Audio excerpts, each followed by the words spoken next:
Magandang araw mga kaibigan. Bigyan natin ng reaction opinion itong post ang balita ngayon. Breaking. Ombudsman hiniling sa Sandigan Bayan ang whole departure order laban kay Senator Marcoleta.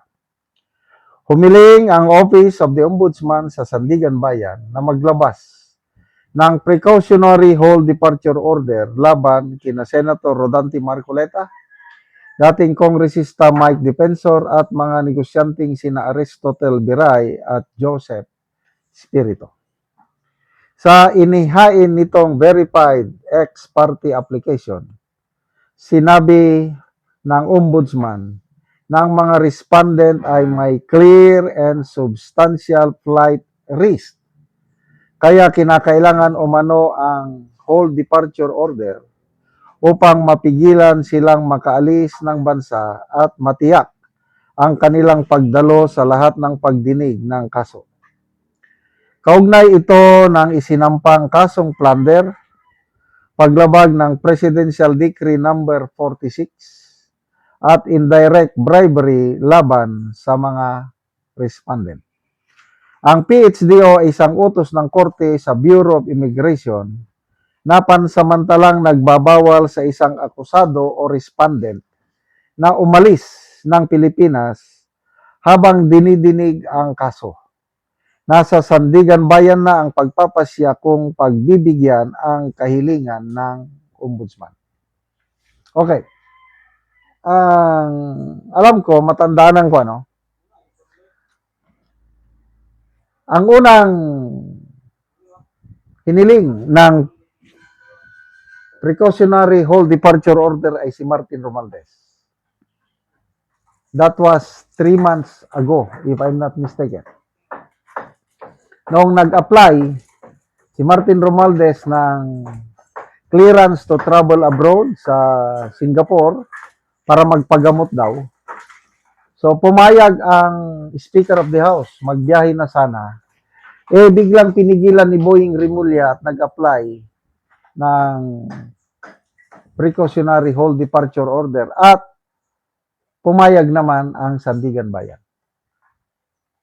So, hindi makalabas si Martin Romualdez. Problema, hanggang ngayon, wala pa rin kasong naisampa kay Martin Romualdez. So, ano kayang dahilan? Bakit wala pang naisampang kaso? Kanya-kanyang speculation na lang. Maraming nagsasabi na drama-drama lang ang ginagawa ni Romualdez at saka ni Ombudsman Rimulya na hindi talaga seryosuhin na sampahan ng kaso. Kasi, alam mo na, excuse me ha, ang nasasampahan lang ng kaso ay yung mga senador na hindi sumusunod sa gusto nila. Example, si Senator Jinggoy. Dahil ayaw niyang bumaliktad, yun, nakakulong na. Ito si Senator Marcoleta, maingay palaging nagsusulong na imbestigahan ang flood control scam, ito, naisampa na. So, tingin ko most likely, pagbibigyan ito ng Sandigan Bayan. Kaya lang, wala namang nagsabi naman si Senator Marcoleta na haharapin niya ang kaso. Kung mayroong warrant of arrest, voluntary siyang mag-surrender at magpapakulong. So, ibig sabihin, hindi na kailangan itong precautionary whole departure order. Ang delikado ay yung talagang may planong tumakas. Example, si Mr. Atong Ang, may warrant of arrest. Hanggang ngayon, hindi pa nila nahuhuli. At may nakapagsabi noon, may mga bali-balita na nakalabas na siya ng bansa. Wala na. Tumahimik na sila kay Mr. Atong Ang. So, si Senator Marcoleta, nakahanda na yan. He has made his decision. Parehas sila ni Senator Jingo Estrada na manindigan para sa kanilang prinsipyo. Ilang taon na ba si Senator Marcoleta? 70 plus na siguro, no? May edad na rin eh. So nakakaawa naman, makukulong. Mahirap makulong. Kaya nga, PDL, person deprived of liberty. At kung makulong ka dahil sa isang kausa, isang magandang dahilan, para sa akin, napakalaking karangalan yan. Maalala yan ng taong bayan. Kung ano ang itinanim, aanihin. Si Senator Jinggoy naghihirap ngayon. Pag nakulong na si Senator Marcoleta, maghihirap din. Kailang sandali lang yan. Pagdating ng 2028, pagbago ng administration, I tell you, makakalabas sila.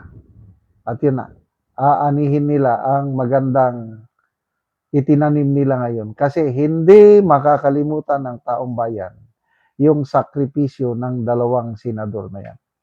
Kahit si Senator Bato, nagtatago rin ngayon.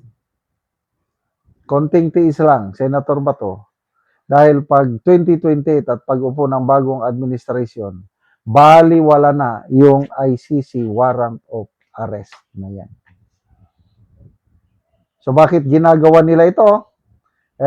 Diyan tayo nakatuon sa impeachment case ni BP Sara.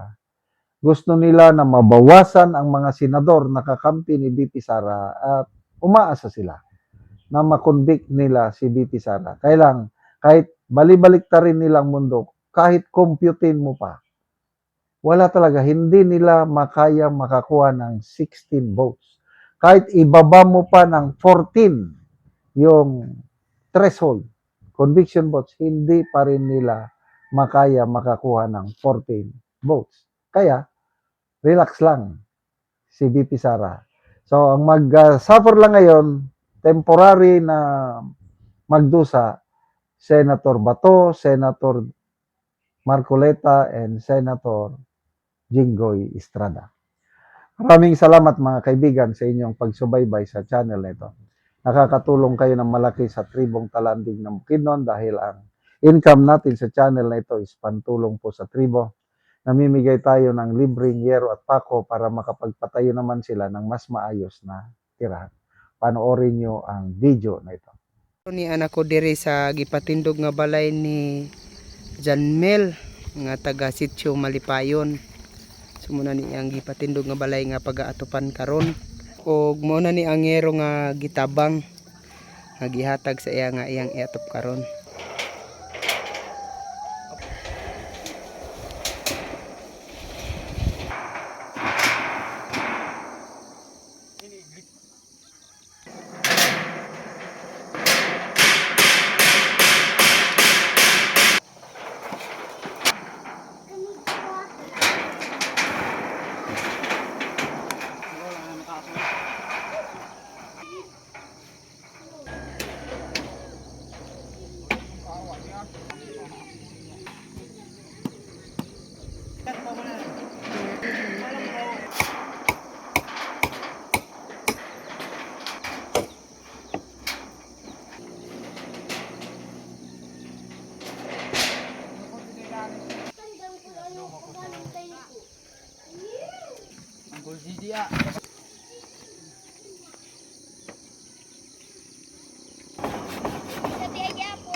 O karon human na gyud ang pag-atop sa balay ni Janmel.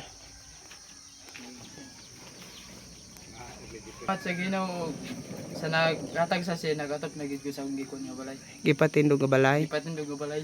Oo, so nakigpuyo lang dai ka sa imong mama. Oh. So pila na kabulan nga nakigpuyo ka? So dugay-dugay na gyud.